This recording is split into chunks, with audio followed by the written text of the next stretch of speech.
Sound check. Hello and good morning. Thank you so much for being here. I would love to call upon everyone who is out of the tent to come inside the tent so that we can start this amazing opportunity.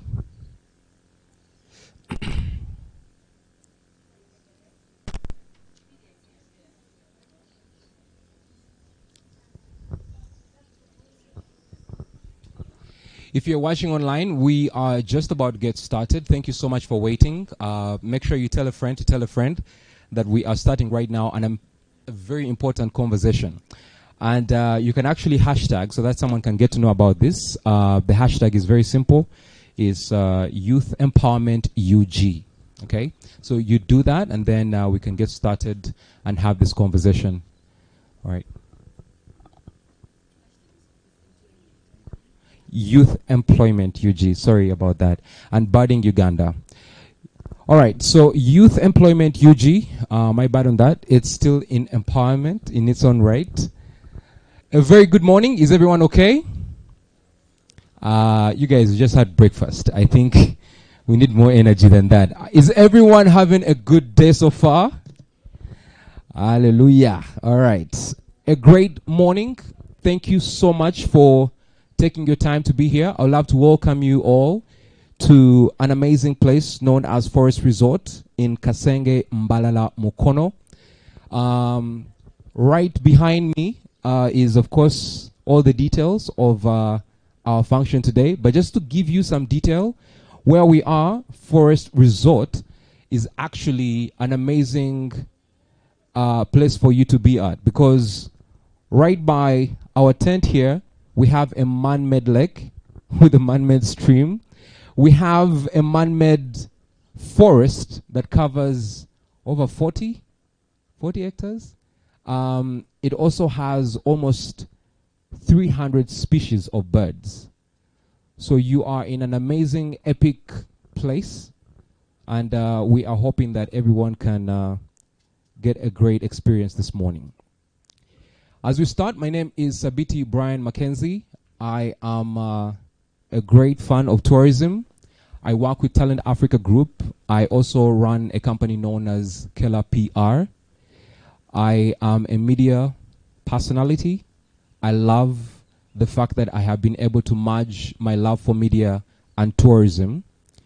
And today, we are here to be able to get more detail on this amazing, great partnership that is coming in from the Private Sector Foundation Uganda, MasterCard Foundation, and obviously the amazing Bud Uganda Safaris.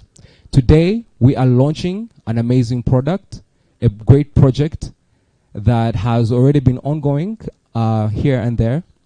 We shall be able to look into the details of what Bud Uganda Safaris project is all about.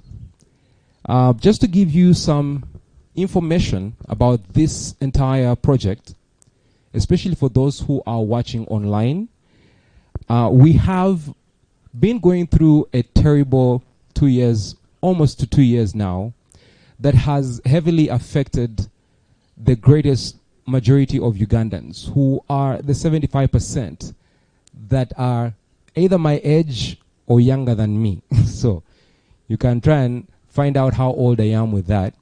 But it has been really hard for so many people to find hope or to seek for opportunities around, because it just seems like it's a dead end all the way. But here we are, and we do believe that Young Africa works. So the employment opportunities that have been in the country have not come full circle as we hoped. There were so many projections of what Uganda's economy status would be as of 2021. And here we are, and we are looking at a not so good status. Not just only that, there are so many people today that have lost so many jobs in the world of tourism. And when you look at reports from Uganda Tourism Board and all these other great entities and sectors of the tourism industry, they showcase that Uganda probably is one of the leading tourism destinations, and it also shows in the books. We've made over well, in 2018-19, there was about 1.5 billion US dollars that was made through tourism. And so there's been a heavy need for domestic tourism for so many other different things.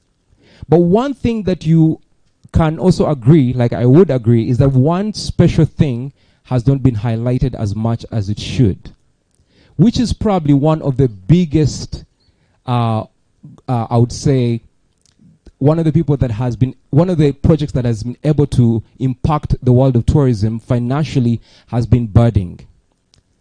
Birding is something we're going to even learn more today. I am very glad to be here to have a conversation with two amazing gentlemen. These gentlemen have the detail of what this project is about, what birding is about. I'm actually a bit scared because when they come and sit here and they hear a bird making some sound, they might run away from us. You know who they are, but let me just introduce them to you right now. I would love to call upon one of the most amazing speakers and enthusiasts in the world of tourism. He also comes from, of course, PSFU, and he's going to be giving us some opening remarks about this project. Ladies and gentlemen, please help me and put your hands together for the Director of Policy and Business Development, PSFU, and also a budding enthusiast, that is Mr. Stephen Asimwe.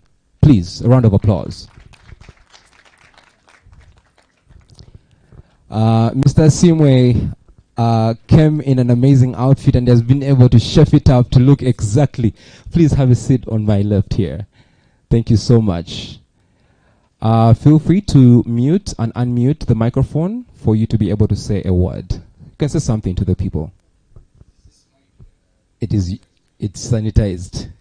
You know, sanitizer is 99% alcohol. So anything I say here might be a result of 99% alcohol. But good morning, all birders here. Good morning. You don't sound like birders. Good morning, birders. Good morning. Birders, not B-A-D. The Americans say birders. So good morning, birders. Great, thank you so much. Yeah, you know, birds have very many different definitions in Uganda here. But today we're looking at the birds in the trees. Those are the ones we're going to focus on. And I would love to call upon a person that has actually been looking at these birds. I have already seen some of his epic work today, not even online or anything, in real life. He is probably one of the biggest fans of birding. I think in the country, he's someone that we need to appreciate for a very long time. Please help me and give a round of applause to Mr. Herbert Byaruhanga, the CEO of Bird Uganda Safaris. We are honored to have you here, sir. Please, you can now walk over there and have a seat. As you can see, he is in full gear. Like, if he sees a bird, he's ready to run away from us. So that's how weird it's going to be. Today we're also going to have a conversation with some of the beneficiaries of this project. We're also going to be talking to some of the young women in this project, and just to see how we can be able to send this information out to as many people as possible.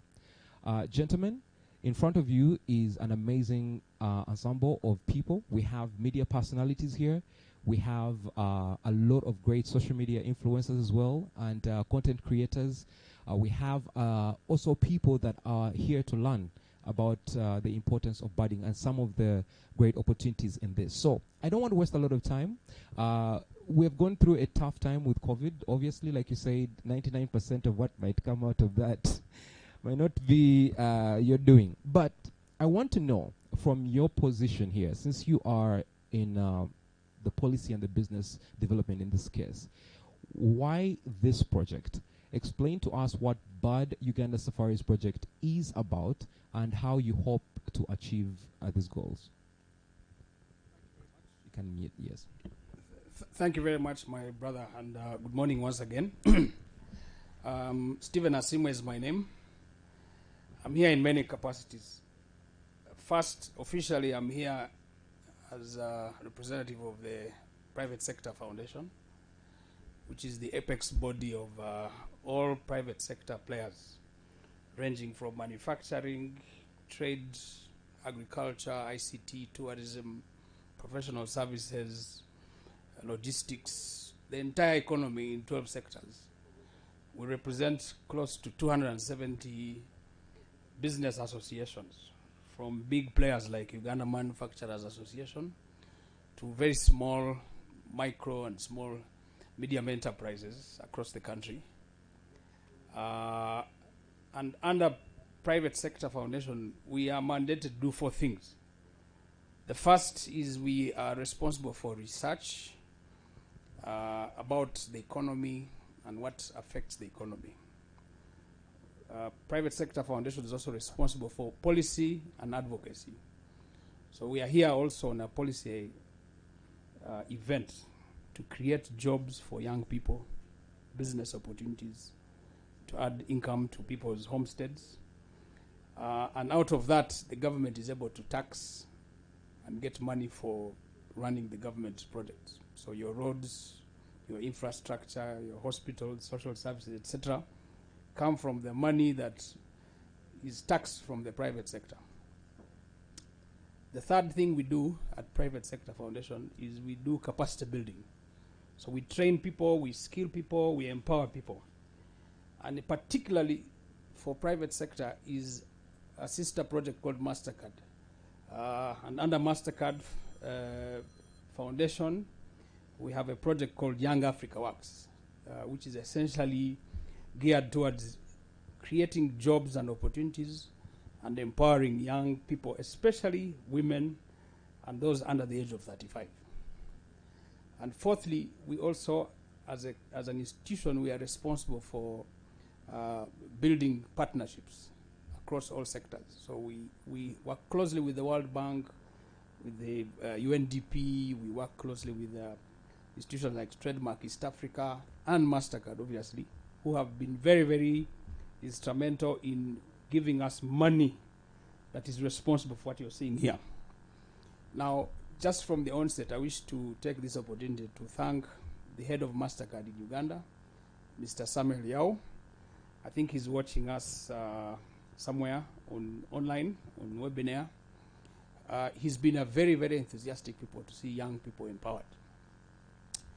And so, just again to put things in context, this is a very pivotal time for us as a country. Right now, Uganda has a population of close to 46 million people. 85% of that is young, under the age of 35. Just to put it in context again, at the time of independence, we were only 8 million people, which is almost about double the size of the population of Kampala. Uganda is at a very critical point. We have close to 59 universities, 59 universities, about double that of tertiary institutions. We are churning out close to 1 million people from universities every year and tertiary institutions. Every year, Uganda produces 1,000 lawyers. Are you telling me we are going to have as many court cases, registration of companies? We are close to almost 300,000 business, management, BBA, development studies, people leaving university. And yet the civil service has only 400,000 places, and people are not about to retire. We have actually started a group called, with my sister Hope, we are calling ourselves Old Africa Works, people over the age of 35. Now, why am I giving you all these statistics? I am giving you all these statistics to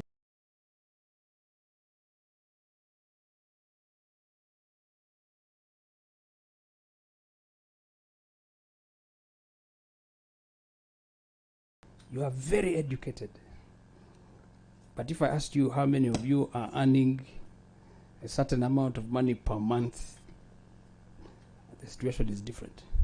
We are living during a time when technology has improved. Everybody has a cell phone and everything is here. My background is journalism, by the way. I'm a media personality, but I also did tourism.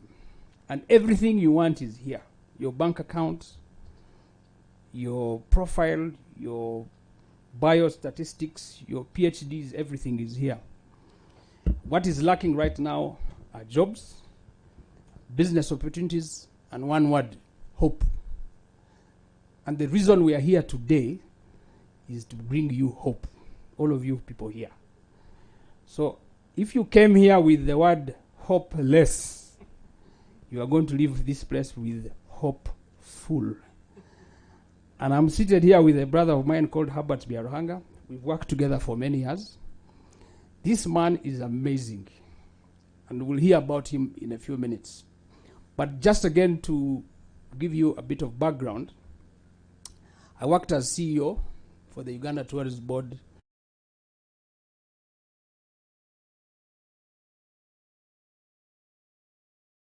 this country.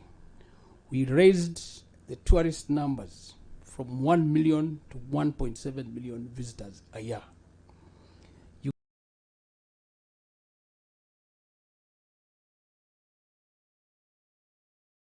Alone. And one of the biggest contributors to that GDP was birding. Uganda is home to over 1,000, I think 200? How many are there now? 1,084 bird species. The US earns close to $46 billion from birding. And yet I think we have more birds than the US, or probably the whole of North America put together. How come a country with this number of birds, fantastic weather, this weather here is constant, the whole year from Jan 1st to December 31st. The entire continent's bird species are found here. We have 50% of Africa's bird species and about 10 to 11% of the world's bird species. But our income is still small. For me, that's a challenge, but today I am seeing opportunities in that. And precisely the conversation is going to work towards this huge opportunity, this fantastic, and I'll explain later when you give me some time. We have the best ecosystem on earth. Uganda is about 2,000 feet above sea level. Almost 35% of the country is covered by water. Our soils are volcanic, our temperatures are right, so everything gravitates towards Uganda. And I tell you everything. Why? When you have a temperature between 23 and 27 degrees Celsius, you're about 2,000 plus feet above sea level. 30% of your country is covered by water. And every bird wants to be here because birds like to eat insects, they like to eat fruits, they like to eat worms, they like to feed on other small animals. They want to feed on literally anything that grows, and everything grows in Uganda. Uganda has almost 10 climatic types: soils, vegetation, and biodiversity. Uganda has 45% of the entire continent's biodiversity is found here. 45%. Birds, animals, reptiles, etc. All of them are found here. Because of that fantastic ecosystem, even wildlife wants to live here. But more importantly, even human beings want to live in Uganda. Uganda has the world's largest cultural diversity per square inch. We have 64 tribes and language groups found in this country. To the extent that today Uganda is the home of the world's largest refugee population. Even people running away from other countries want to come to Uganda. So birds, animals, everything wants to come and live here. No wonder Churchill said, this is the what? The pearl of Africa. That pearl still lives. It's only waiting for us to take advantage of the opportunity so that we can get and gain meaningful employment for our young people. So I'm excited, Bwana Kubwa. I'm excited because, one, we have a fantastic ecosystem, but two, we have a very young, youthful, energetic, brilliant population. So once you have a good ecosystem, you have a fantastic, well-educated mass of young people. All you need is a good person called MasterCard Foundation, PSFU, to create an enabling environment that you guys don't make an excuse. I will close with these things. I live in a place called Bunga. How many of you know Bunga? Kansanga area. From Kabalagala up to the bypass. When you drive there every evening, you find West Africans, you find North Africans, you find Asians, you find all sorts of people. They like this country. I started living in Bunga in 1997. This is 2011. The fastest growing community in my area are foreigners. They have seen a secret in this country. We have not seen it. I want that by the end of this event, we think differently, we have been equipped differently, and we are going to take advantage of the opportunities that have been brought by MasterCard Foundation, Young Africa Works, Private Sector Foundation, BAD Uganda, and from wherever you have come from. Thank you, sir. A round of applause to Mr. Stephen Asimwe. This has been an amazing, amazing remark. Now, you know, when you speak about budding, like, of course, as myself, I am from Rutoma Kashari. I grew up in Nyamitanga, in Nambara. You are my neighbor. I'm from Rwampara, which has more bird species than Kashari. I think what I'm trying to say is I grew up around the Kanyamunyu birds, the, you know, Empungu and everything. And those are the birds that I know, you know. So today I was standing right here, and I was standing with a few friends from PSFU, and they called me. They're like, "Hey, come and check this out." I was like, "Okay," and we went there, and Herbert is like, "Come and look through this lens here." And I saw through the lens, and I saw a bird that was just sitting on top of that tree right there. But it looked like I needed to have a high-resolution picture of that experience.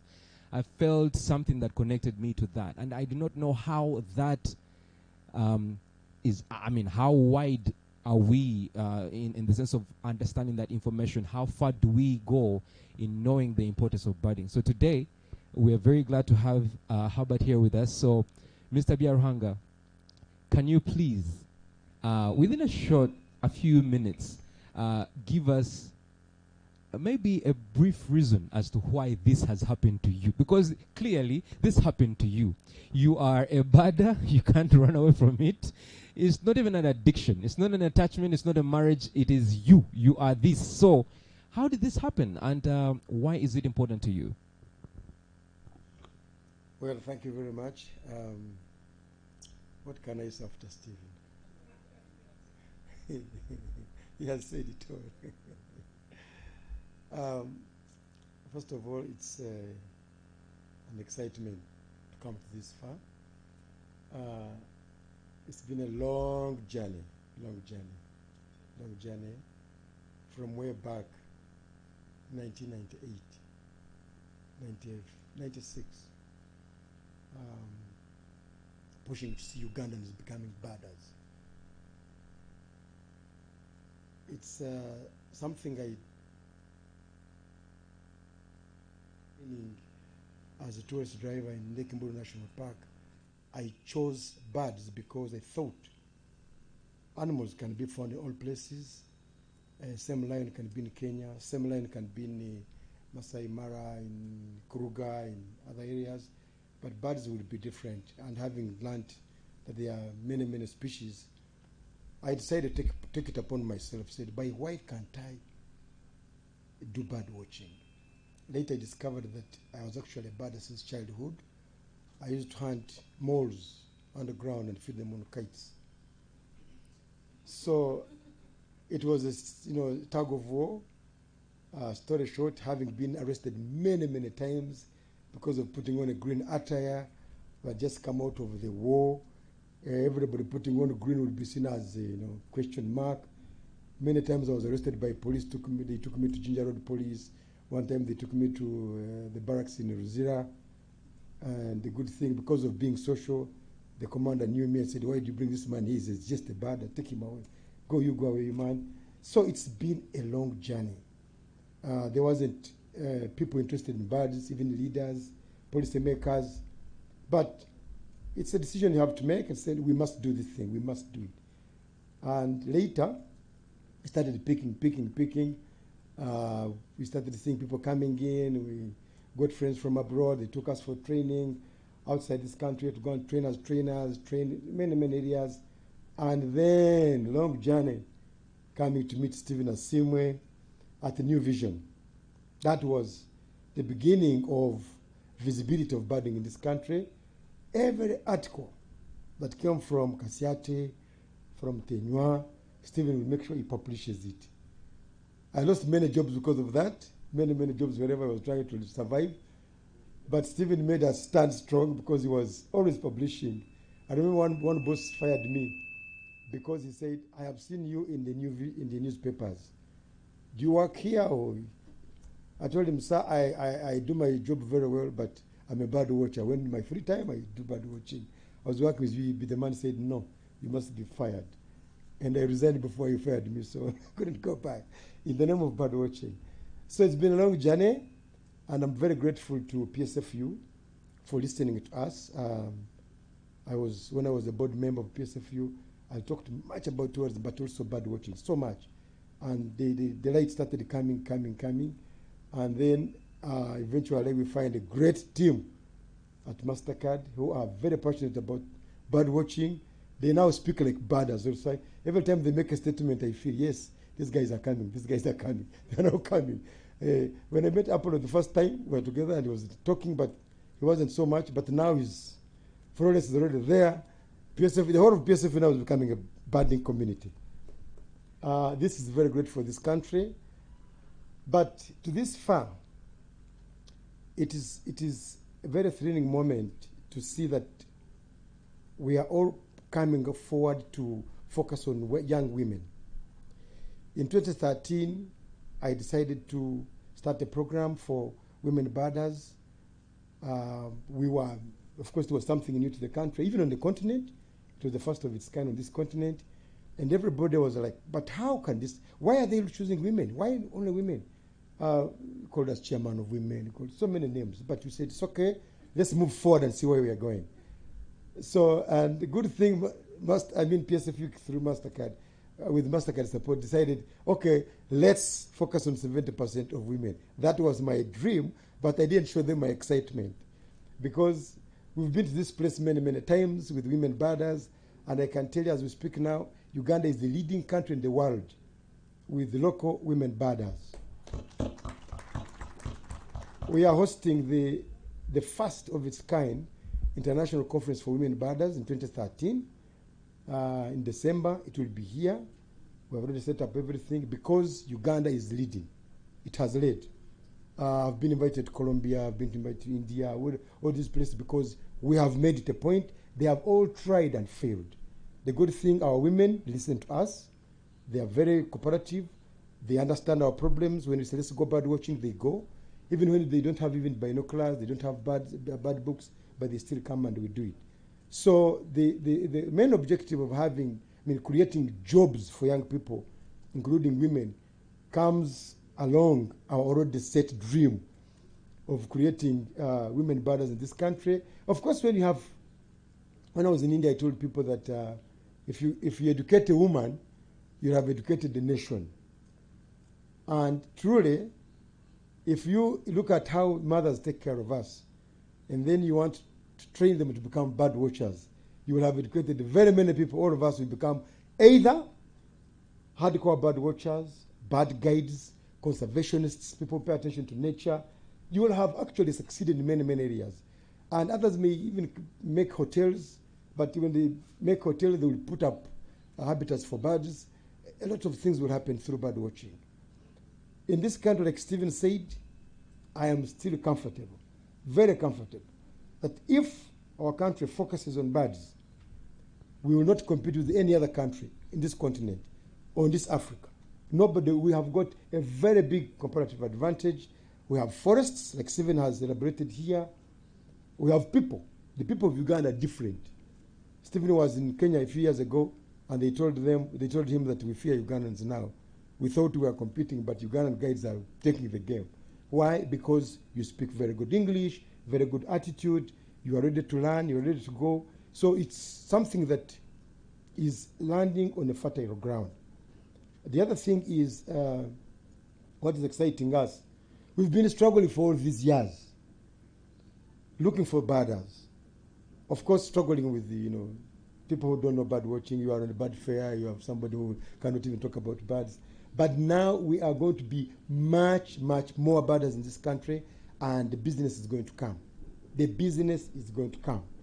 I can tell you, like Stephen has said, we have millions of birders in the United States, millions of birders in Europe, thousands of birders in Australia, in Asia, and even South Africa here. They cannot visit any destination unless you have, most importantly, the bird guides. Bird guides make fantastic tour operators. You have the birds, you have the habitat, infrastructure, everything's good, it's peaceful. But if you don't have the bird guides, you have no business. You don't have it. If you don't have good tour operators who understand the product very well, you don't have any business. And maybe Stephen knows this, that we are still leading as a country with the women tour operators who sell birding tours in this country. I can tell you in the next 10 years with this project, you are going to see many more. And of course, women are very caring. They're not aggressive as men. They fear risks. They fear losses. And when you train them properly, you do business very, very well. So at the Bird Uganda Safaris, we want to thank everybody. It's very exciting. I can't express my happiness more than this. I'm extremely happy and very happy that PSFU decided to support this very, very important product. And I'm very sure, I'm very confident that you are going to sort out the issues of jobs because you know very well, maybe if we had birders every sport, we wouldn't be having people with Bijambias. At least you would have somebody who earns from birds and he can bring money to the village. He can bring some money to the village. It's not a lot of money you're going to earn, but if you get a good job and you're able to earn some money, maybe even if you had 100,000 shillings per month in your village, you are better than being idle. You will hear some of these ladies who have been birding for some years. What they have some little money, but they're not going to look around hunting for. They will never tell you, give me a job. You will look for them because it's a specialized area. Let me stop here for now. Thank you very much. I guess DJs need to be in the same conversation and we get them to actually become bird watchers. Now, you are probably at home, or maybe you are at work and you're watching this online and you're asking yourself, okay, now for me, I'm a driver. I think now, how do I get myself involved in these things? Me, I've been touring the entire country. I've gone everywhere. I have not seen birds in my entire touring. How do I know where the birds are? How do I find? There's so much that needs to be unearthed, and we shall be able to bring this to you. But just to let you know, MasterCard Foundation and PSFU are basically coming together in this particular piece to make sure that at least there's 300,000 guaranteed jobs in the next couple of years. Now, the reason that's why we're talking about young women, 52% of Ugandans are actually women. And we all know that if you have actually lived in the same house with your mother, the things that she's done for you and those that are around you is more than important. We need to have a balance in the private sector when it comes to business growth, and I think this is going to be an amazing opportunity. Now, speaking about opportunities, Mr. Stephen, what are the opportunities that lie for a common Ugandan like I? I have probably not heard about budding before. Maybe I'm interested in this, but I don't know what are the opportunities that lie around it. If I'm a doctor, but I want to get into this world, can I still get a job in there? Maybe I'm not going to have a lot of time to be a tour guide, but I have different ways that I can invest in this situation. So who is eligible to get these opportunities in this case, and what are the opportunities? Thank you.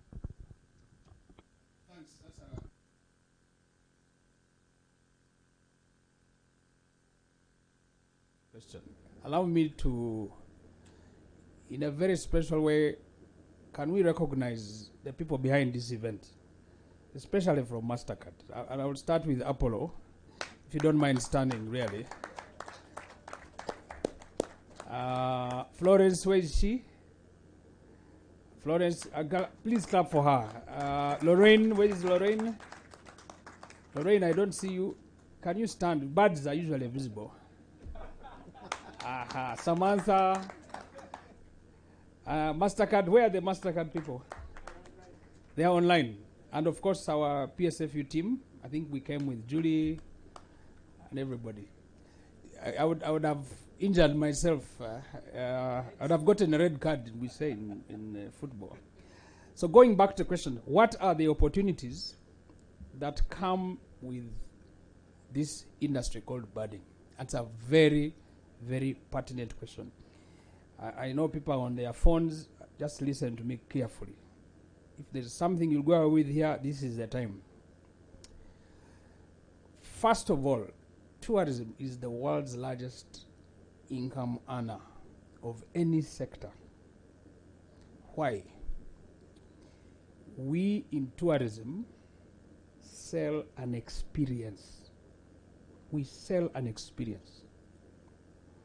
The fact that on, I think it was the second or third day, God created these birds. And he created birding. God was the first birder, by the way, in the Garden of Eden. And by the way, I must commend the owners and the proprietors of this place. This is Eden 311.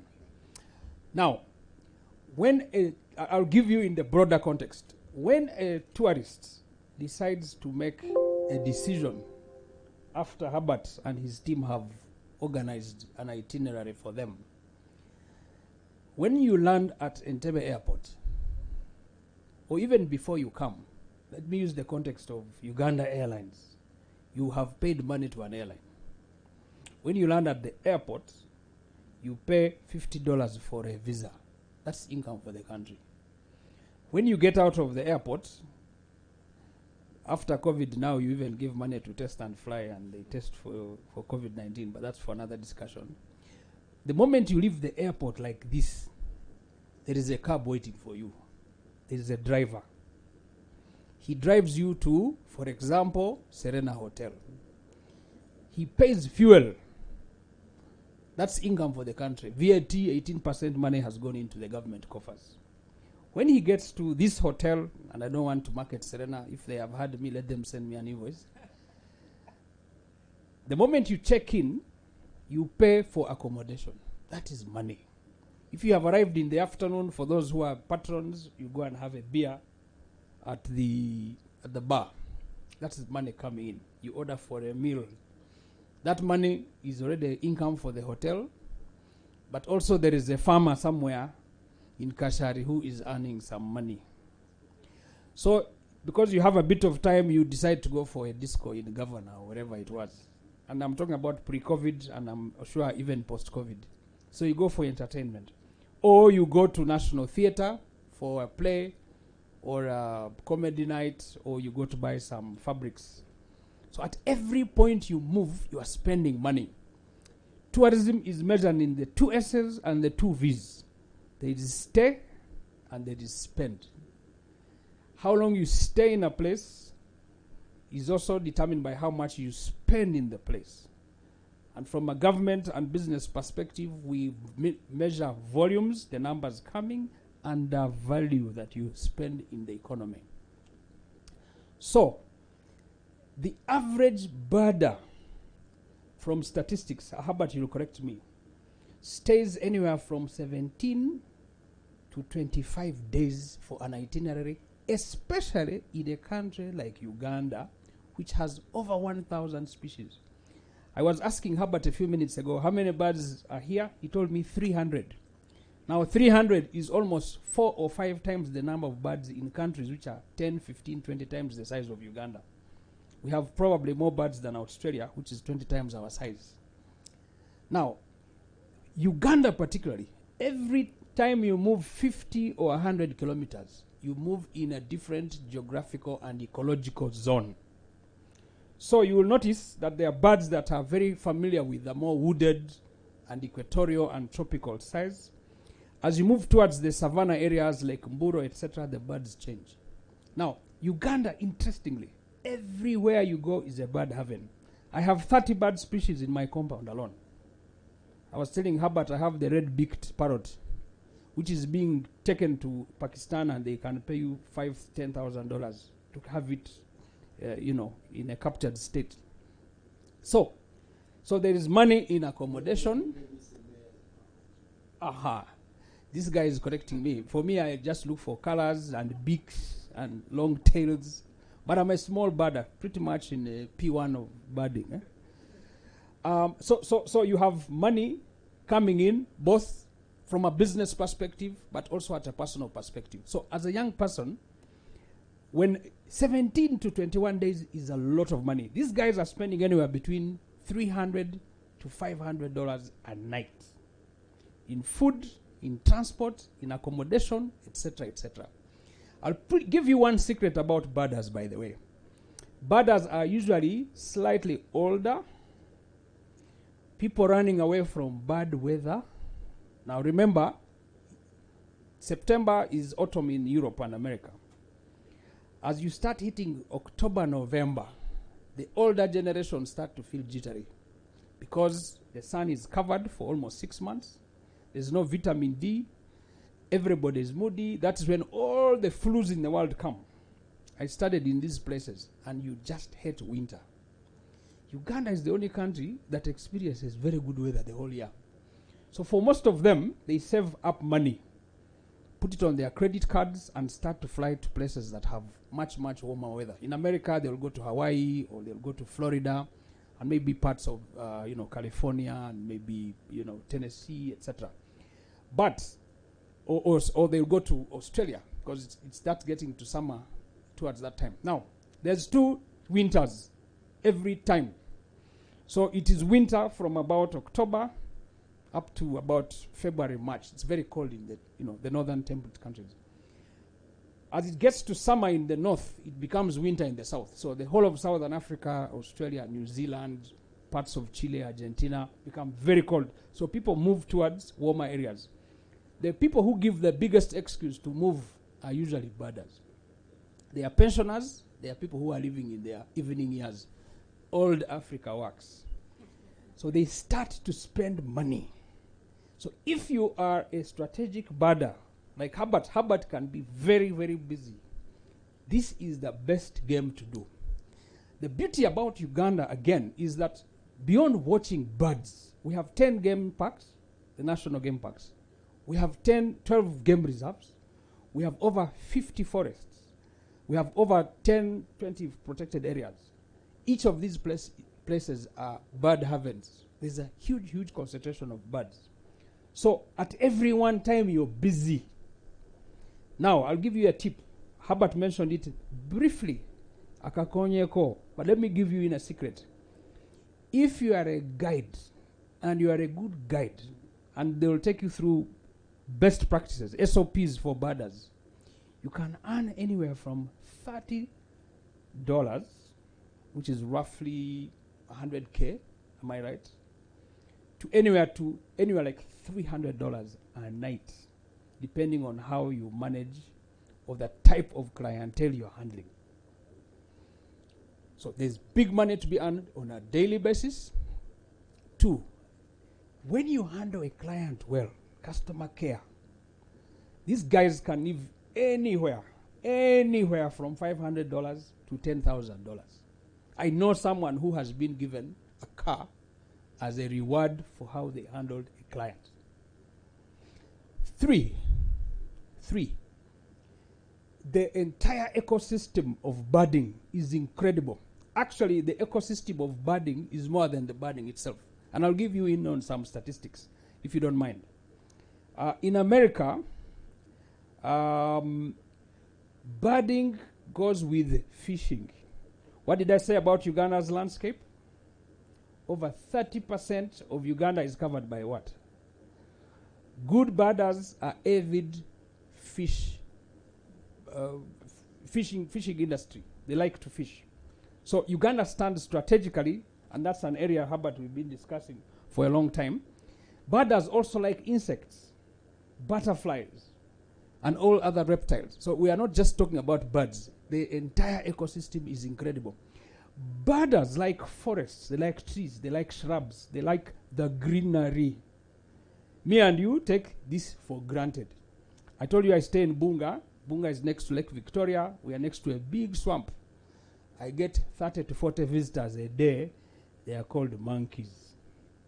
For me, I've seen all types of monkeys. Black colobus, blue colobus, purple colobus, chimpanzees, baboons, apes, Biona.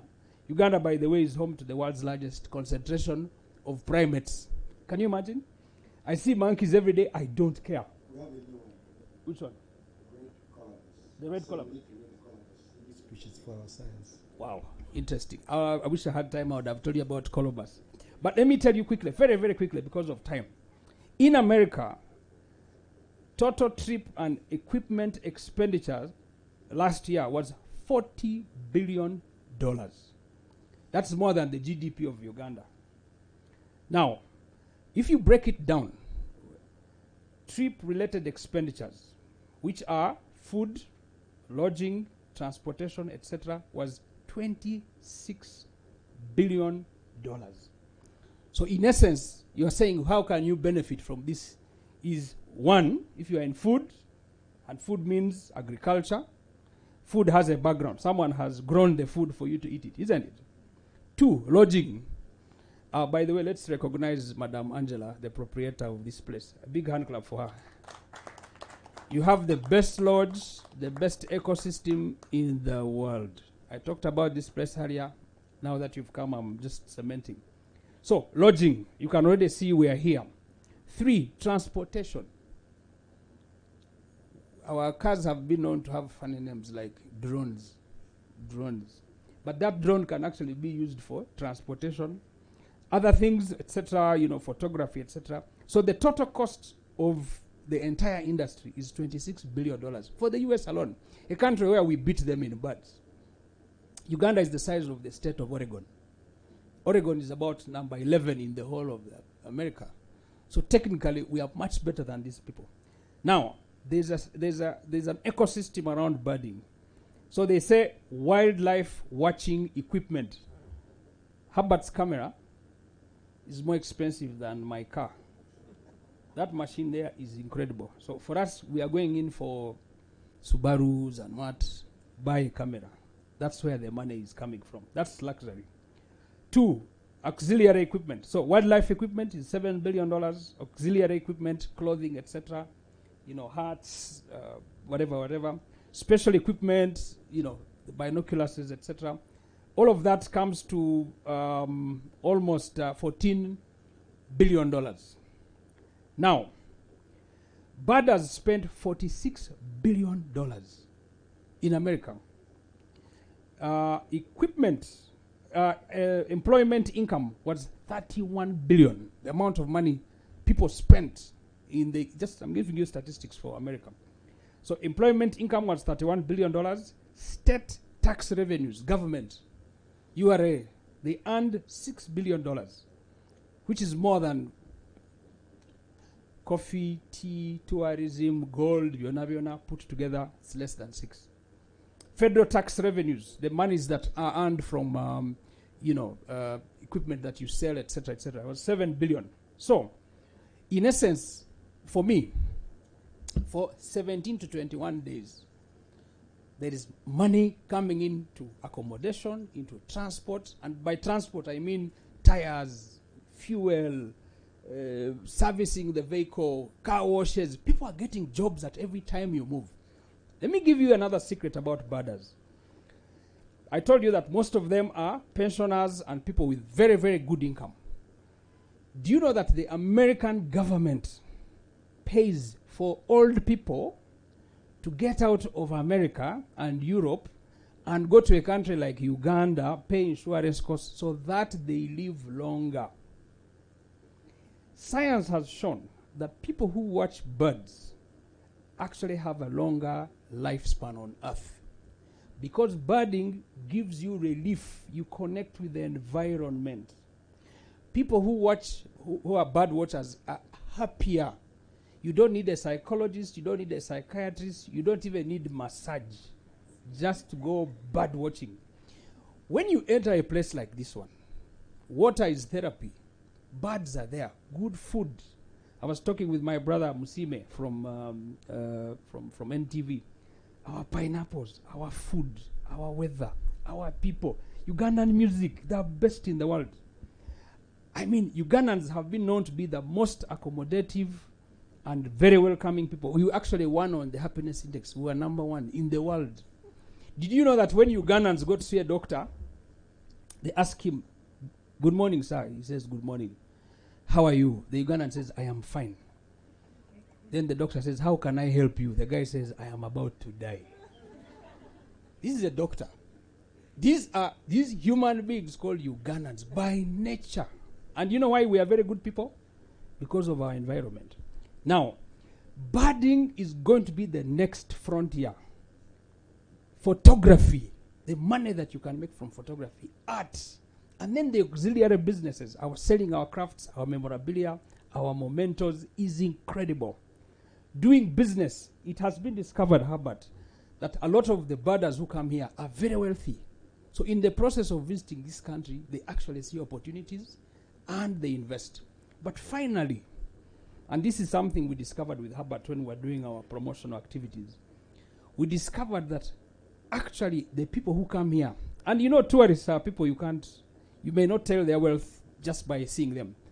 They have funny cameras, funny shoes, funny hats. These guys are loaded. They have something called philanthropy. They are very generous. They have built schools. They have built hospitals. They have done incredible things. We quietly did a trip for Bill Gates in Uganda. Nobody knew this. Of course, we knew he had come. We did a program for him. He came. The amount of money he left in this country, you may never know. So the whole ecosystem of birding is incredible. The most important thing is let's get the birders here. We handle them very well. We show them the opportunities that are there. And again, Uganda is beautiful because the birder actually gets bonus. He comes for birds, he sees water, he sees reptiles, he sees gorillas, he sees all these other animals I mentioned earlier, good food, good people, and then, because birders are like WhatsApp groups, they start inviting other people. 50% of the people who come back because of referrals, recommendations. So if you handle them very well, which I know Herbert is handling, if we have good facilities like Angela has, good weather that God has given us, and now with technology, the sky is the limit. So the opportunities are many. If I had time, I would talk more and more, but I know we are limited on time, but thank you for that. A round of applause, please. With that. It's amazing how you basically speak directly to someone like me. I am below 35, so I am hoping that I can be maybe an investor in this world. When I had a trip to Chisoro, I had a chance of moving through all the way to silverback gorillas. And what I noticed is that 50% right now of the guides in those particular areas are actually female. And they are very powerful. And they will literally they'll make it a point to make you understand why they are not doing this because they are female, but this is something everyone needs to do. I come to the point with Herbert because you talked about how you have right now the biggest number of women who are actually doing this in an association. Why are we, because you said a little bit about the fact that, of course, once you teach a woman, or once you educate a woman, you educate the entire nation. In this case, if I am a woman out there, and I'm hearing you saying all this, how do I approach this? What is the next step for me to be a part of Bird Uganda Safaris project? How do I reach out to you? How do I get in touch with PSFU or MasterCard? Please. That elaborate talk. And I'm happy to see Angela again. Thank you very much, Angela, for being with us. This has been a home for birding. All birding programs have been launched from here, and they've been successful. The very first one was the African Birding Expo, brought it here with some people from Europe. Yeah, sponsored by UTB when you were there. And then PSFU was with us through SEDEP, and we were able to bring the first biggest group of birders coming to our African continent. And from that time, it was a turning point. People have been coming. And this is going to widen the scope. Now, how can women birders find us? First of all, the social media is making it easier. We have got platforms like Women Batters programs, Women Batters Club, Uganda Safari Guide Association, but Uganda Safaris Project. All those are online. Someone can go there. But we, the project team advertised. By the way, I need to mention the project team, which is here. They are those who are my bosses. They work hard day and night. Where is the project team here? Please stand up for your recognition. You come in front, they see you. Yes, project team, please come. Edmund. Where's Edmund? Edmund. Please come and they see you. They think it can't be only Herbert. Edmund.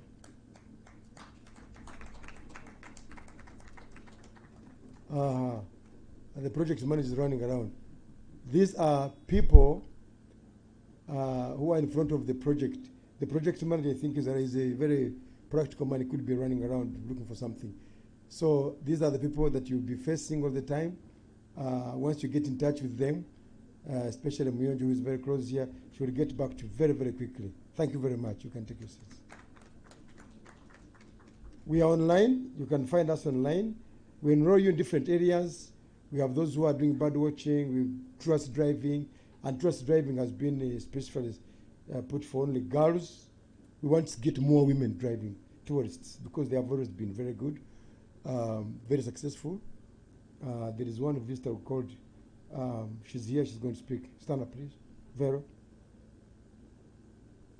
That lady, I called her last night. Thank you very much, Vero. I called her last night towards midnight. Told her, please, can you be in Kasenge tomorrow if you are free? Said, oh, okay, what is it? Said, you come please, Kasenge. She said, okay, I'll be there. That's how we work. There's another one, Atai. Please stand up, Atai. That lady there. Thank you very much. We called her yesterday. Said, I sent a message on the group. Is anybody available? Please, can you meet in Kasenge? Yes, I'll be there. Boom. They are here. That's how we work. There are many other women who are very good. You can always find them. They are now, we're not like we were before. Now we have people who can guide others now. We have a team of already experienced women birders who can even drive. Like those two ladies can drive very well.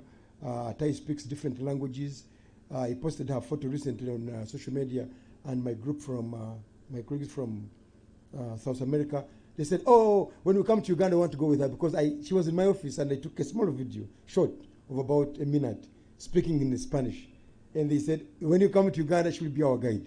They booked a safari. So the trip is done. They're coming next year with a group of 14. So we are on media. We are there. We can always find us. We are going to look at also the culture guides. We are focusing on women as well. We want culture tour operators because in the next 3 years, we should be able to have businesses coming out of this project, especially for women. We want to make sure that women get these businesses and they're in charge because from my personal experience, which I think MasterCard got very right with PSFU. When you have women doing these businesses in rural areas, they are very successful and the business can stabilize very, very well. Because they are not, like I said earlier, for us we are very aggressive, we go for challenging things. We're also looking at other business, photography. The first of its kind is going to be here. Women photographers. We have identified like 5. There are photographers of human beings, but nature photographers. I have a few of those. One exciting one has actually done a master's in the hospitality, but she's very passionate about photography, and right now she's going for training in Lake Mburo. We shall be meeting them there. We want more women involved in photography as well, towards driving as well, and of course in many other areas. So we are available, we can be seen all the time. Those who want, but they apply and receive. The first application we got over 2,000 people. We had to look for those with good attitude. Tourism is everybody's business, but not everybody's profession. So we have to sieve and see those who have good attitudes. You will see a group of people who are already on training, whom we got from the training. They came here. Where are they? People who came from the training. Please stand up. Come in front. I want Stephen to see you. It becomes excited. And Angela to see that we have got women who are already involved in band. Yes. These are the young ladies you see here. They are very well educated. Some of them have master's degrees, but now they speak the language of birds. We have all people here. These were picked from a group of 120. These were able to demonstrate their interest in birds, and we said, please come and be with us on that very day, okay? So thank you very much. Please go back. They speak the language of birds right now. So we are available online. Anytime you look for us, we come and see you and be able to recruit you. We are going to be involved in the social media network. We have got some companies we are working with who will be doing a lot of social media networking and marketing. Some groups like Tubayo, I don't know if the representative is here. We have other companies who are going to do financial literacy. Quite a number of them. We are working with other companies which will be working with Bad Uganda Safaris, who will be doing a lot of work to make sure that all the people we want, the jobs we want to create are created through those other companies. It's a big project. We're going to be busy really making sure that there are jobs. I know we are affected by other factors, but we are very committed. Personally, I'm a committed person. I'm a field person. I want results. And probably that's how I was able to convince this group, which is tough. Apollo team is not a joke. They're able to say, but who is this man? But my good experience was able to convince them to say we can produce people, and I can tell you we are overwhelmed with numbers. Everybody wants to be trained. Everybody wants to get a job. For now, we move forward. Amazing. So this is basically a passion project. A round of applause to Mr. Hubbard and the entire team at Bud Uganda Safaris for making this happen. We also have some amazing people in here that have come to represent with us. Please, if you are from Uganda Safaris Guides Association, wherever you are, please put your hand up. Usaga? Nice. All right. Say that. Some are online, some are here. We also have Association of Uganda Tour Operators. Some of my favorite people that are here. All right, anywhere here? All right, great. Then we also have Uganda Tourism Association, that's who are online. We have MasterCard Foundation who are online, Uganda Tourism Board that is online, and obviously Ministry of Tourism. The world of tourism is open. You can actually take advantage. There is a lot that we would love to explain and give you more detail on, but due to time, we have to be very brief. We'd love to call upon Vero. Vero, please come and grab a microphone. Maybe we can help grab that microphone. I wanted her to say something real quick about her experience with... You're sure? Because you want to go and see birds. How about you want to go and... No, please stay where you are. All right. Yeah? Okay. I think Hubbard wants to go and take some pictures. But please have a seat there. The reason as why we're having her to come and say something is purely because obviously she has an experience already. She's been a part of this for a couple of years. And yeah, she'll be able to tell us if we can have more young women be a part of this. So please, a round of applause to Vero, who is here with us today. And she's actually representing that Uganda Women Birders Association. So... Before you go, yes, please. I will be comfortable to say what the people. Okay, please I do. met Vera when she was very young, maybe 15, 16, and she started joining us because of her brother working with us, and we started going around with her, training her. She has attended many courses, but she's now one of those best. Wow. The top 3 Wow. women birders in Uganda. Wow. She drives. She came driving herself. She goes around. She can speak from there, please. Please. What an intro. What an intro. I love that. Thank you so much, Hubbard. A round of applause to Hubbard. I'm sure he's going to watch birds right now. But please, give us your experience in a minute or two. What it has been like for you and why you would want other young women to come and join you. Okay, thank you so much for the opportunity. I'm Vero. I joined birding in 2016, but I was introduced to it in 2015. I did start serious birding in 2016. My brother showed me to Hubbard. So Hubbard used to do excursions, and then I would join. I was balancing, I was studying, but then I had to come on weekends. Most of the weekends, by then, we used to do serious birding. We come and do birding around. So I used to I used to come most of the Saturdays. We go out for birding. Then the other days I'm at school. And the other times I was mothering as well. So it was a lot of balancing a lot of things for me. But I thank Herbert and my brothers. They were so there for me. So birds are beautiful things. If you've seen birds, they're really beautiful. So this is what pushed me.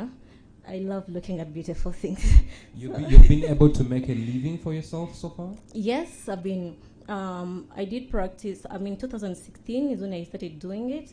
Then 2017, I was really hard on it because I really wanted to get money. Yeah. Every time we go for excursions, they will tell us that birding is, you girls, you women have jobs, opportunities are there for you.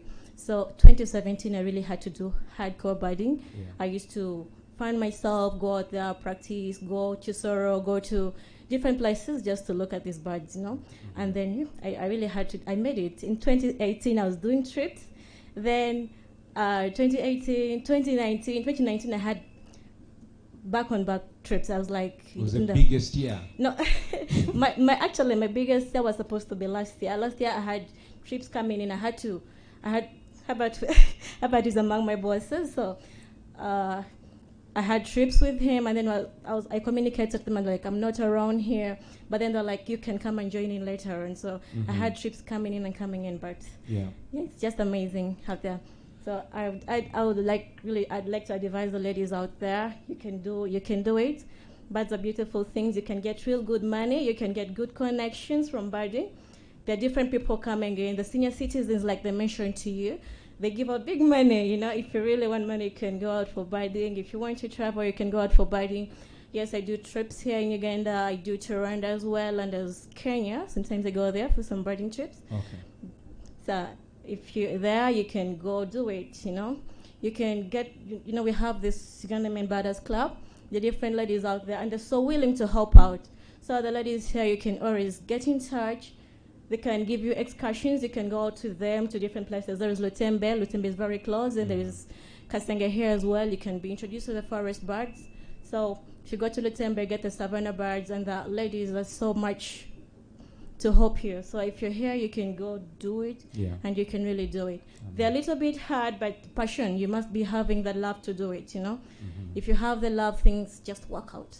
Amazing. Yeah. A round of applause to Vero. Amazing. Thank you so much, Veronica.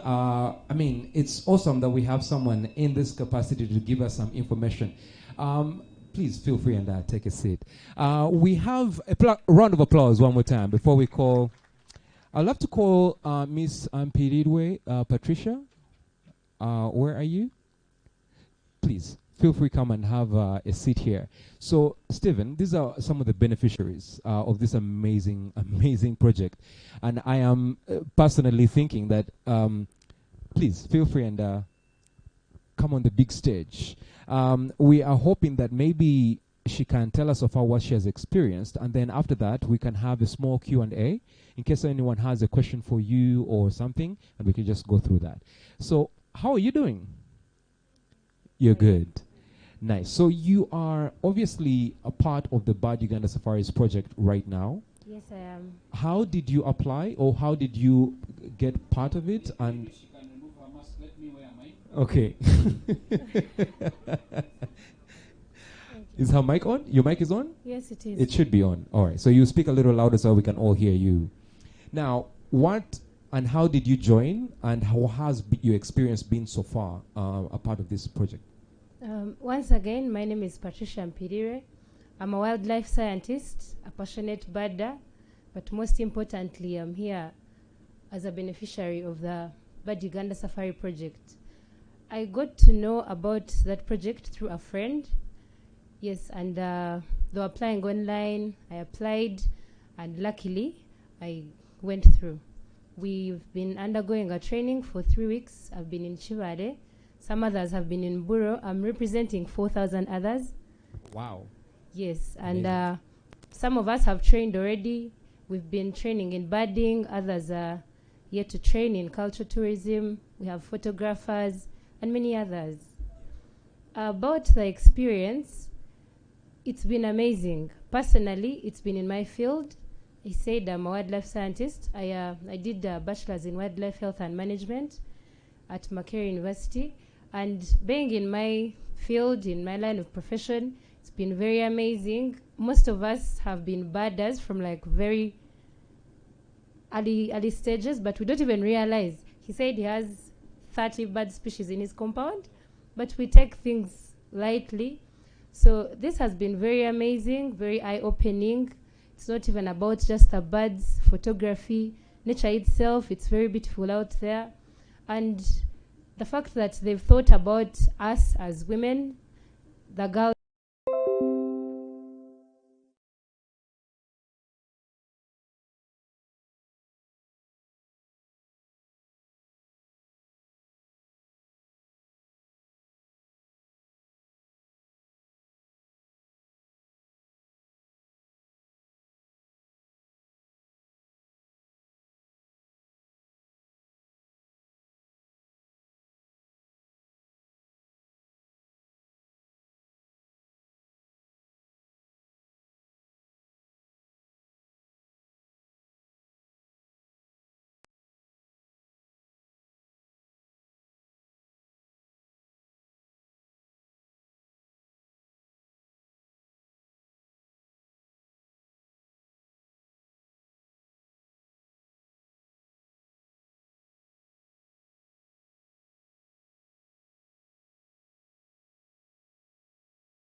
Call upon maybe 2, 3, 4 people to use the microphone that is right there,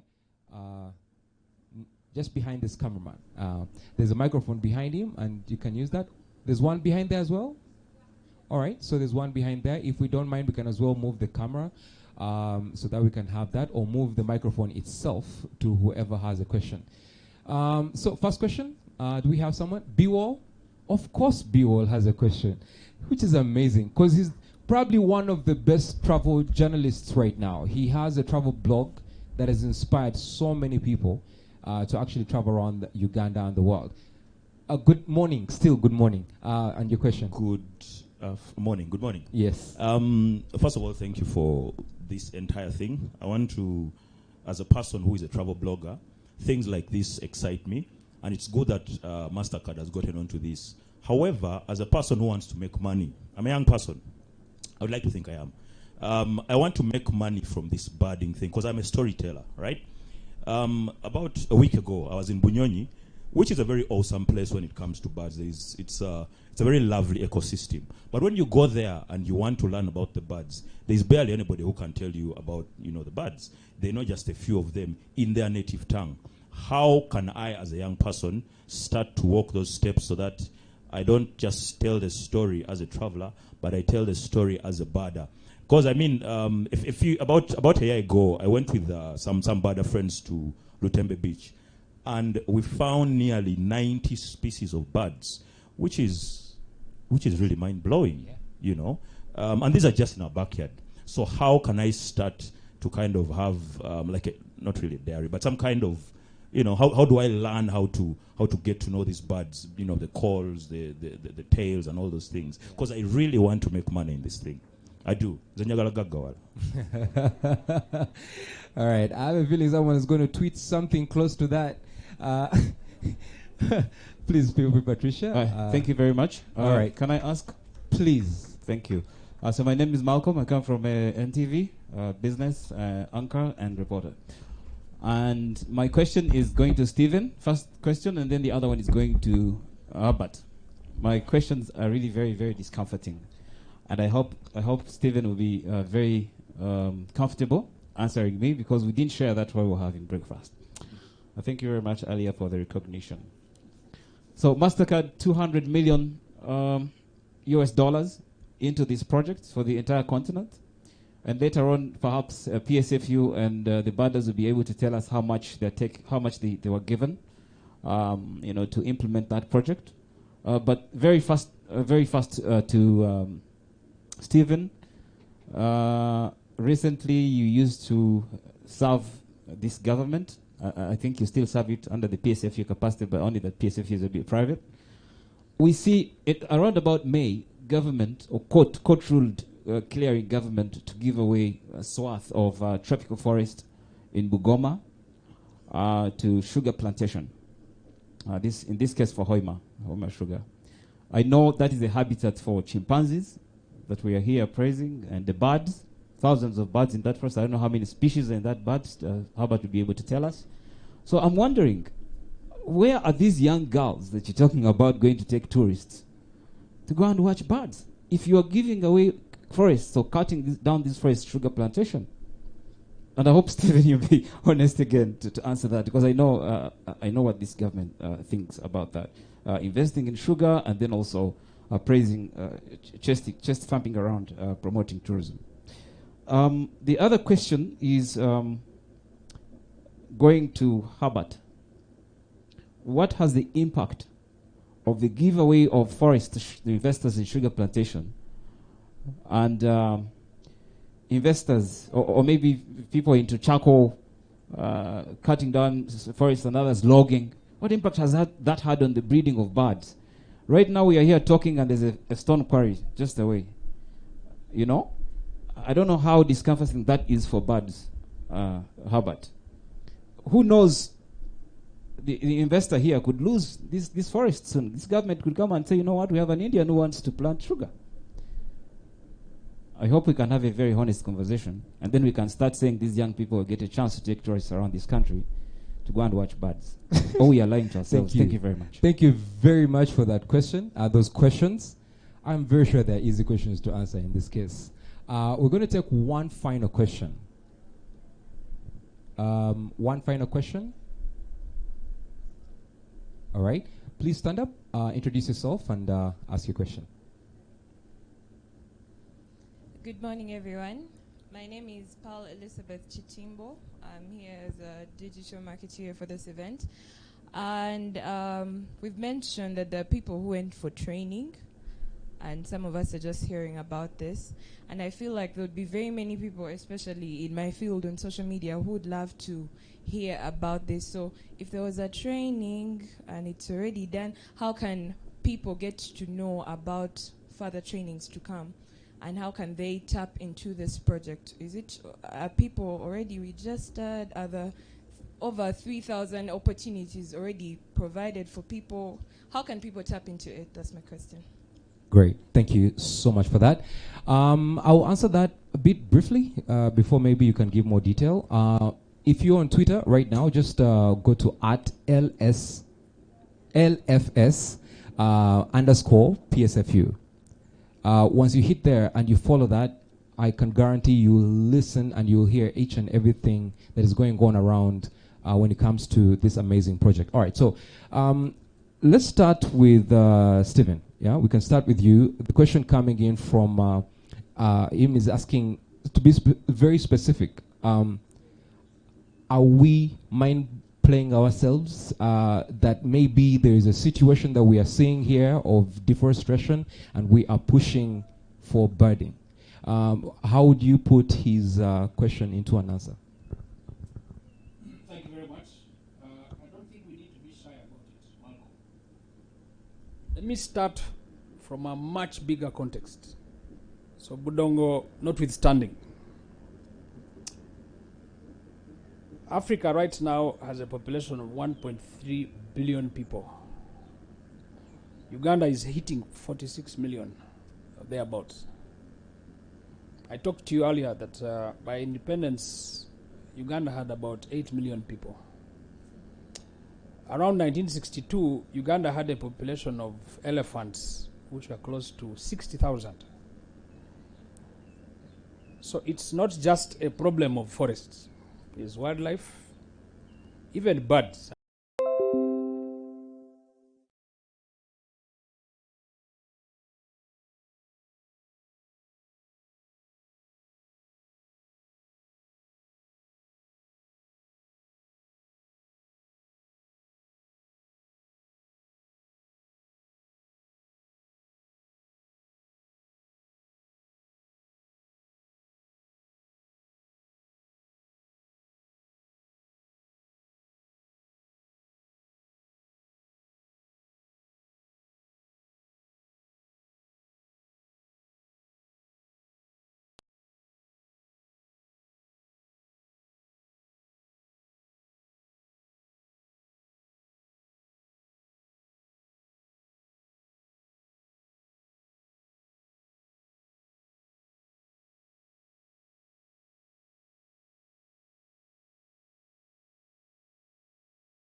Ecosystem.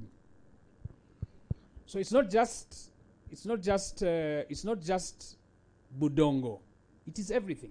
And I think some of it is in parliament. And I really think that it takes a nation to preserve its environment. Now, the merits and demerits of sugarcane notwithstanding, my personal view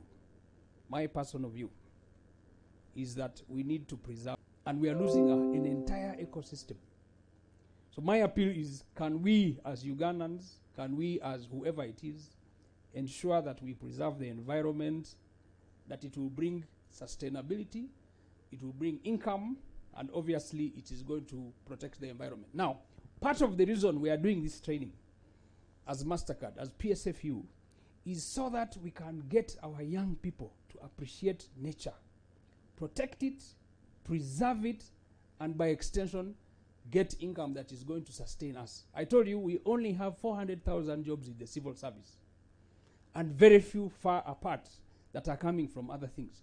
God has given us a fantastic environment. Let us earn from it. So I don't know whether I've answered your question, but I answer ecosystems. It's a much, much bigger debate. We need to take this debate to schools, the media, and I'm a media person. This is something we need to start highlighting, that you can actually create a huge industry from birds that can earn you money. So how are you going to earn money from birds when you're cutting down the very trees from which these birds perch? You're cutting down the environment from where these birds feed. I told you in my opening statements, birds feed on insects, on nuts, on barks, on all sorts of things. I have birds that come up to my window and they really irritate me. There is a bird which particularly comes on my window at 7 o'clock and wakes me up. Now, if you don't have a better alarm clock than that one, how else can you look at it? I can look at it negatively as an encumbrance, but I can also look at it positively as the best way to save me from putting on my battery time to get me an alarm. So that's a good debate, and I think MasterCard and PSFU and all of us who have come here should take the environment seriously by training. I think someone said, how do we hear about these things? This is a series, my daughter here. We want you to tweet and ensure that people become part of this. I'll just close with this thing. Someone asked that if you are not trained in birding and whatever, how do you learn? I like to encourage young people, and most of the time you find them debating football, Premier League. These guys can quote you the top players, how much they earn, where they sleep, what they did for breakfast, etc., etc. There are 1,000 bird species. If that energy and capacity that you have for Premier League can be put on birds, what they eat, where they live, where they perch, if you can put that energy and make money from it, by the way, not go to sports betting, and I hope the sports betting people don't shoot me today, but really enjoy nature, talk about it, and have some passion that is going to create a buzz. Use Twitter, use the social media, the Instagrams, and all of this kind of thing. That way, when we get into parliament, we should be able to legislate against some of these, in my view, destructive policies and positions of destiny. Thank you. Thank you very much. A round of applause to Stephen. Now, Hubbard, the question is, well, you have two. I got them. Yeah, you got them. So feel free and answer them briefly, and we can close this. And then beginning with one which follows Stephen's. How can the impact of giveaway of the forest to the birds? Like Stephen says, maybe for him is more softer. Me, I'm rough. I would rather say, government, stop. We have done enough damage to the environment.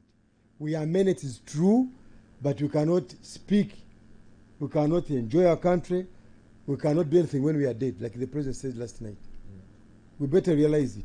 It's damaging. It's going to kill all of us. The governments must come out and stop. The policymakers, the legislators, should be strong on environment. Other countries have protected the environment many, many years ago.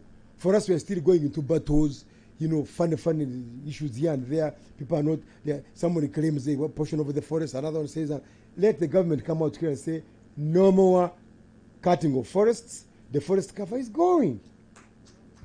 Yes, it's going. It's going. Look at Kasenge here. How many people are going to be like Kasenge? In fact, PSFU, maybe with UT and other people, should come out and give the most important award. 40 years ago, this was a garden. Now it is a forest. Can you imagine? Look. And you have other people say they claim to be conservationists. Look at this practically done here. We are enjoying here. It is a clean, nice forest. It's cool. Whoever enters here becomes stress-free. Why? Because the forest is here. If you saw this place 40 years ago, it was a garden, farmland. Maybe if they had not bought this land, it would now be like a new town. But they have done it. We have to be practical. We have so many legislators, 500. They are all there just talking about other things. Me, I can't sympathize with them. They can love me or hate me if they want. But we must stop destruction of environment. We must stop. And all of us, media people, to everybody, tourism, we should go and tweet and tell everybody we need these forests. If the forest cover is gone, I can tell you are going to pay heavily to get these birds here. We shall lose the business. Even animals will die.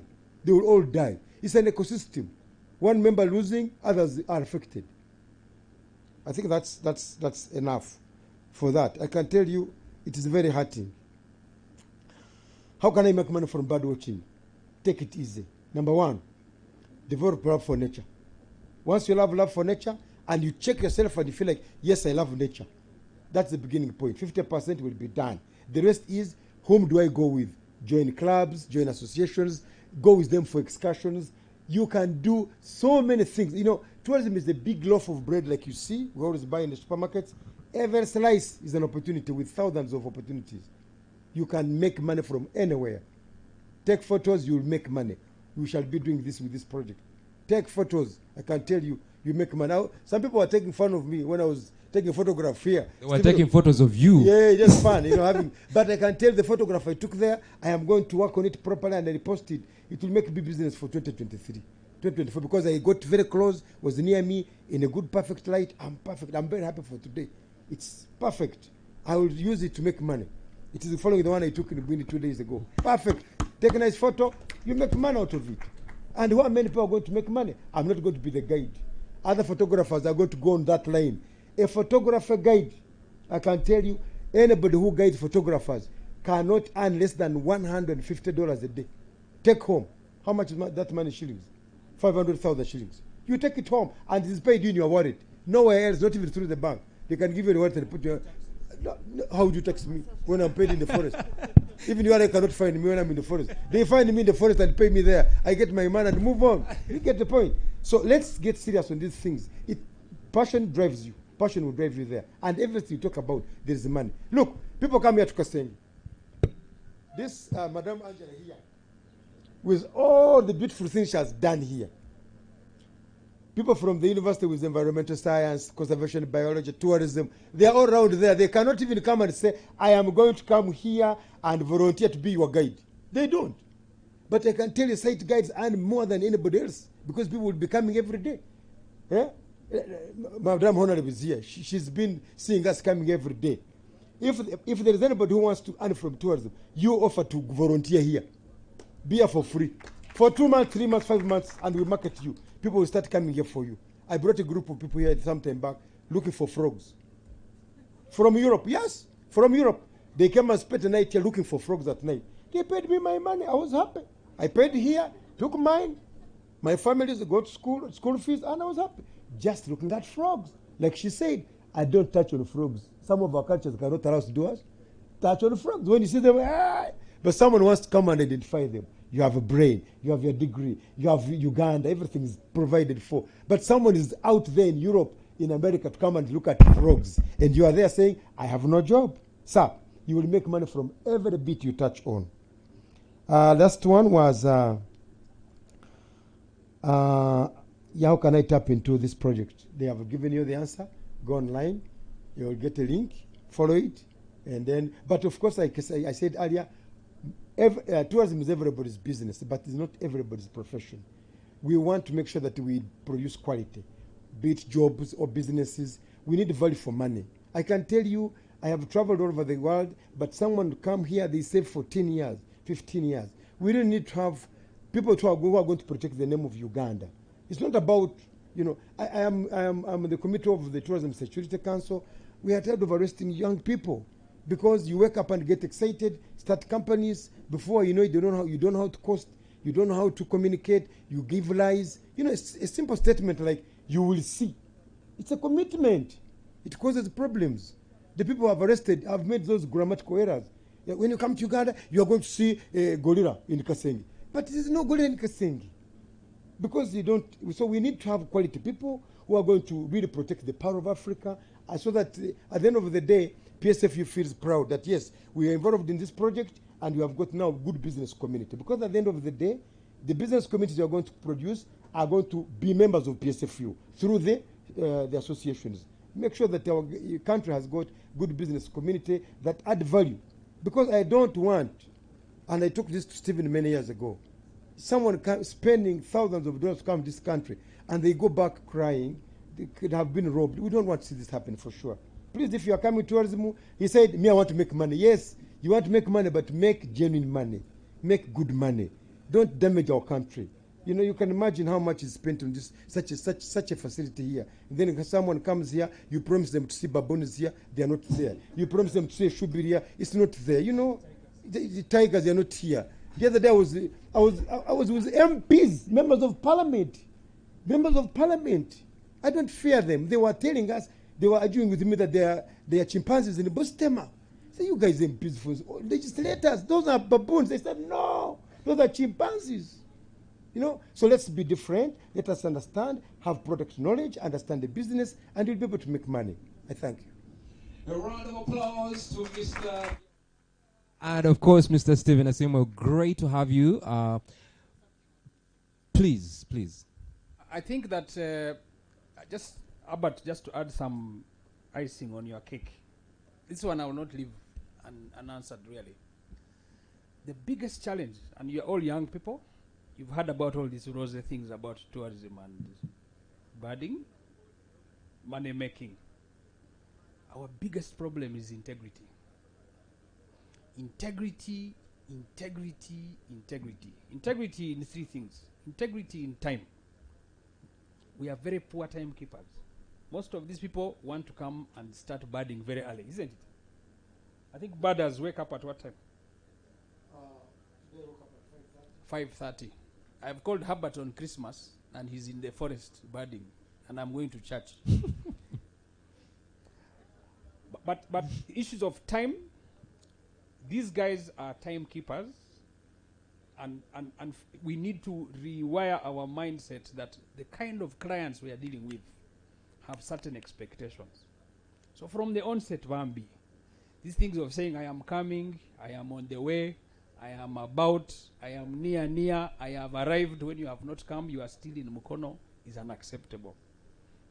So as Old Africa works, I want to help you. Number 2, resources. When you are guiding, please, don't snatch, don't touch people's property. Don't. We have had incidents where people have stolen from their clients. I might bring in a joke here. The only profession where people eat their clients is veterinary services. The goat comes, you treat it. If it doesn't survive, you eat it. So they say that. But please don't eat your clients' things. Please, snatching people's things. We had an incident early this year, Bwana Kubwa. I was taking my son back to school at the airport, and I found this lady who had been hammered by a tour operator. She had been left at the airport, dumped, and she had no any kind words. I literally saved her and got her through to immigration because I could make some phone calls. This lady is the wife of one of the biggest researchers of Pfizer vaccine, which we are now benefiting from. What sort of information is she taking back? Thankfully, I was able to convince her that there are good people in Uganda, and that is what she went away with. So integrity of time, integrity of resources, managing people. When you are a guide, please make sure you take care of yourself first. You enter a car and you want to take off because someone has come with some extra release of certain hormones on their bodies. You literally have to wear a mask as you're riding with these birders. So please take care of yourself. Clean up, be smart, be kind. Don't start telling people about your landlord and the problems they are facing. You know, Yaka is very expensive. These guys want an experience. So there are ethical issues surrounding birding. So from the onset, please have integrity. That way, you'll give the name of the country and the destination, or even the place where we are, a good name. And in closing, I want to recognize Madam Honorable Sezi. Please give her a hand clap. She's the proprietor and the mom of our fantastic hostess for a good place. And thank you for keeping the integrity of this environment. God bless you. Thank you very much. Now, we are really out of time, but we have just one final question. And Herbert, I was hoping that you could help me answer this real quickly. And it comes in and says, the person who asked this did not leave their name, but they say, how much was he given as a portion of the MasterCard money for the project? So I don't know who. Is it Malcolm? Oh, okay. All right. Maybe you can just answer that real quickly and we can move on real quick because we are out of time. Thank you. You know, in Uganda, when you tell people that they gave me 10,000, tomorrow they come for it. That's the challenge. But the money that was given for the project you have had is a big project, but go through other companies, other organizations. We have many companies here which are represented, everybody takes a portion. I know it's about just over 1 billion shillings, but it's distributed through companies who are offering services related to what is help us, what will help us to focus on producing 3,000 jobs. Nice. So it's not a lot of money, but it's a good start Yeah. for the country to be able to promote this budding product. Amazing. Thank you very much. All right. I would love to say that we have to come to an end, but we have an amazing word that we have to actually give. So I would love you guys to just focus on the screens that are on the side. And if you're watching online, thank you for having been a part of this. You have a question? All right. Please. Thank you. My name is Angela Bagaine, and I'm part of the proprietors of Forest Resort, so I think it's in order to thank all of you for visiting us. I was taught by the very best, and I was also taught that when you go where the money is, you ask. Yeah. And I think this is a time we stand together, we in the tourism industry, to face the facts that the industry is being corroded by the Ugandans themselves. When you look at Forest Resort Kasenge, one of our biggest challenges for birding has been encroachment. Encroachment that's supported by land policies that allow squatters to stay on the land and make it difficult. So we've had the Butida stories of the Egyptian geese coming, and they look for them for food, right? These geese, one sighting alone, a birder who has come from South America is willing to pay $200 for having sighted one Egyptian geese. We have the giant kingfisher. Yes. They are willing to pay $30 for each sighting. We have so many here, right? And somebody comes and makes fun of it. And African fin food. Exactly. So encroachment and illegal quarrying has become one of our biggest challenges. And I think the policymakers need to work together to ensure that policy on land and housing does not befit the purpose of us creating green spaces. The green spaces are going to become so rare that the few areas that have them will hold on to them as gold. Today you enter for free. Tomorrow you will come in and you'll be asked to pay $20 at the gate just to enjoy nature, right? So I think these are opportunities for us to stand together as people in this industry so that we're able to ensure that policies protect the gold of Uganda, the gold of tomorrow. The second policy recommendation I have is that where we have not yet developed, there must be a conditionality for green spaces to be gazetted. These forests, this was preserved. There was nothing here. It was sweet potatoes and peas. This entire place was a garden that took us to school. This lake, or mini lake, or pond as we call it, we named it Lake Sezi, was dug on the retirement package of Dr. and Honorable Sezi. And they didn't borrow. They spent what they had in their pocket on that day, then waited a month, then dug some more, until they had a lake. It was filled by an offshoot of a stream from Seziwa. Again, they did not stop the water flow. They brought it in slowly. And that's what I call vision. So when we are looking at policy of green spaces, and we see the way we are going and creating areas, real estate, where we can't even have two cars passing on a road, we suddenly understand that the need and requirement for green spaces is going to become gold. While we have it, let's gazette areas. I know there is a lot of talk about wetlands, but nobody has looked at green spaces. And the need to have clean air, and the need to have nature, because nature revives us. So that's the second recommendation I have on a policy level. The third is we really need to bring the vibe, the excitement of birding into the community. And I'm really happy with you, the youth, who are in this industry because it's highly lucrative. The reason we need to have more come in is because it's us who make it the hip activity. When you make it exciting for youth, then more youth get into it, and then more people are attracted to come to the country. For all of you who are in birding, don't worry, you will make the money. It's a rare, rare profession, that and photography. So don't lose heart. You are in a specialized field, so become the best at it. And therefore, my next request from this project is that let us train our birders very well, and let's hire them out on the international market as consultants worldwide. We have the database, we have the means, we have the linkages, and they should be able to go to Asia and do birding there, cross to South America and do birding there. Exchange programs like that will encourage more young birders to get into this field. And lastly, to all of us in this industry, Osaga, all of us, the tour, UTA and so on, we have to come together as one. Our industries are linked, and because they are linked, we have to speak one language.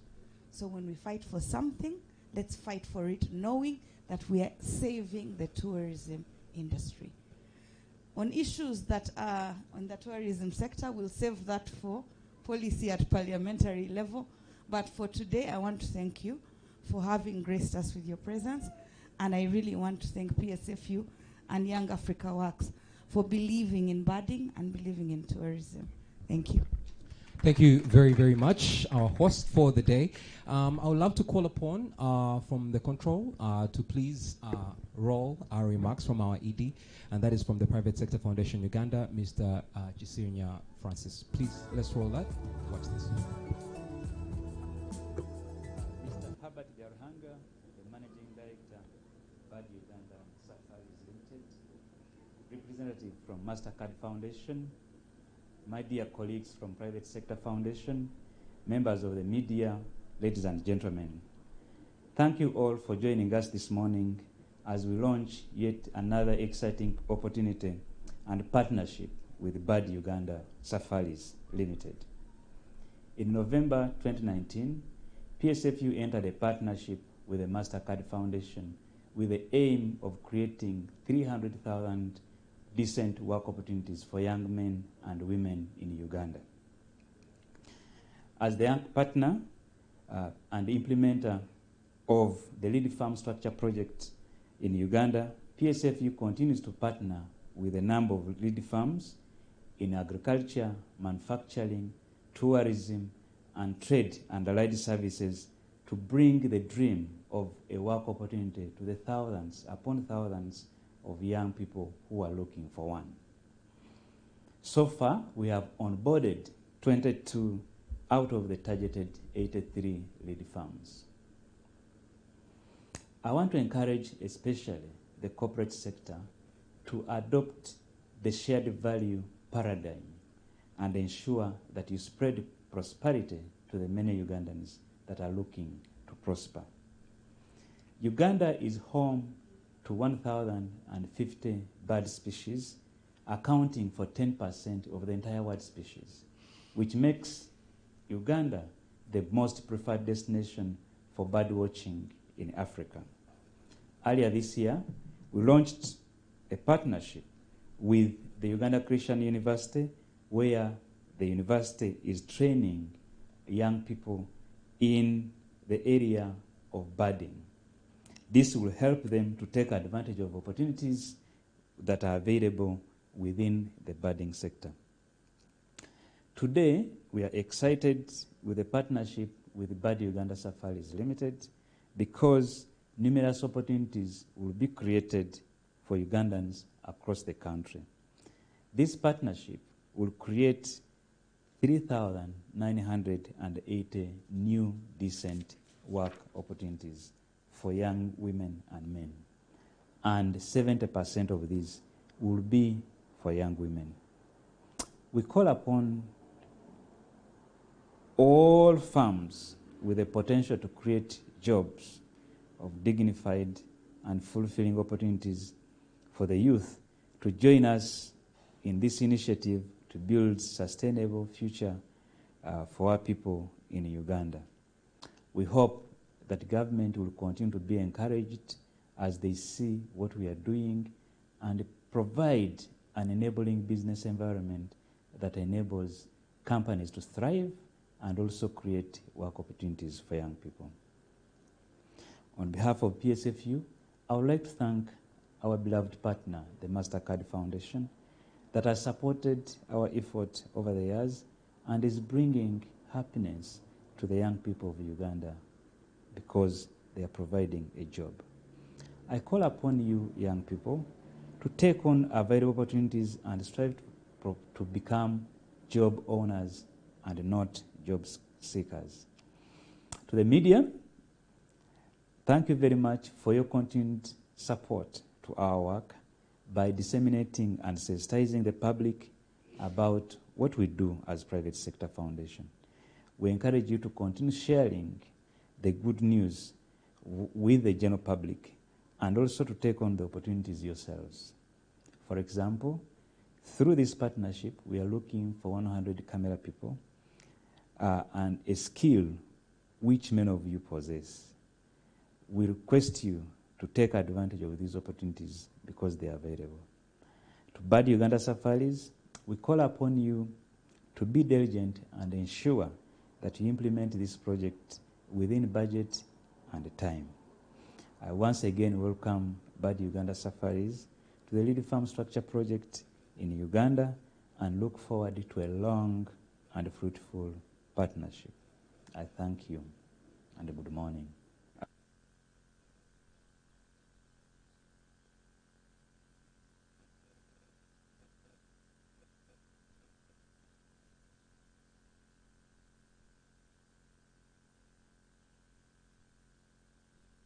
Harvard, Biaruhanga, great to have you here. Mr. Stephen Asima, thank you so much. You can take your seats and get off the stage. Now, as they do that, please, I think they're saying we should stick around. All right, cool. You can feel free to stick around for now. I'll allow each and everyone to rush to Twitter right now and just go to @LFS_PSFU and also use the hashtag youth employment. UG, as simple as that. Please rush there. If you've been watching this online and you want to get more information, that is where it is. If you want to get in touch, PSFU as well, you can go through all this. Now, on top of that, you can also go to Bad Uganda Safaris Limited and also be able to find more on the detail on how for you to be a part of this amazing product launch. Otherwise, thank you so much for being a part of this. Coming up after this, we'll be having some interviews, some media interviews. But yeah, we'll definitely be right back.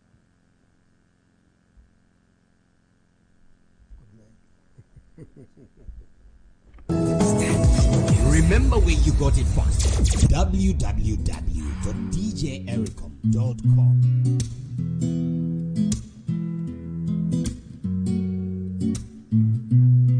As he comes back, I want to inform brothers.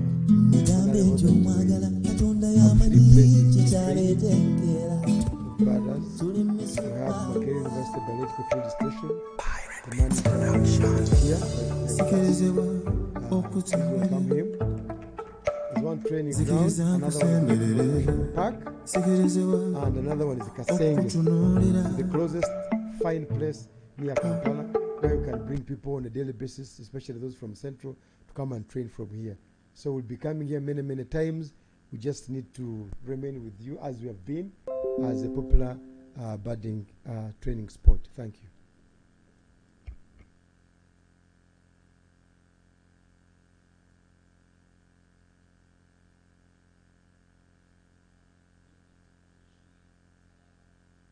Open this and launch this, so you can feel free to stand up right now.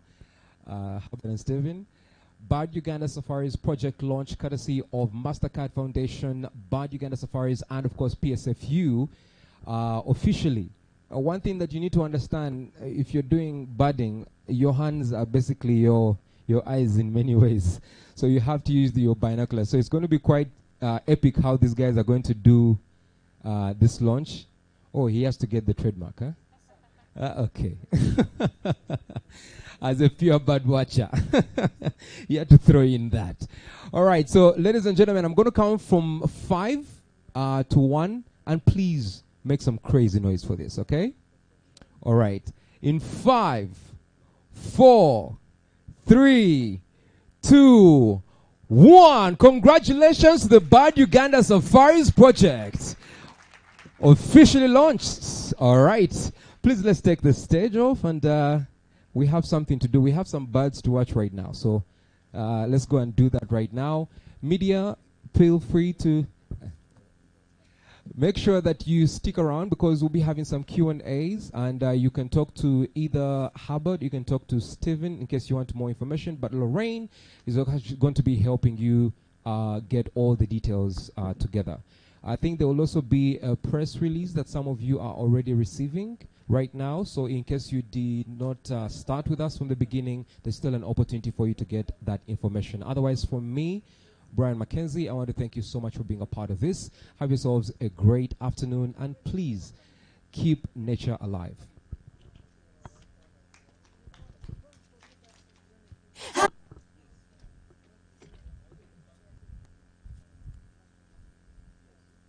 Baba, uchaza kibaba.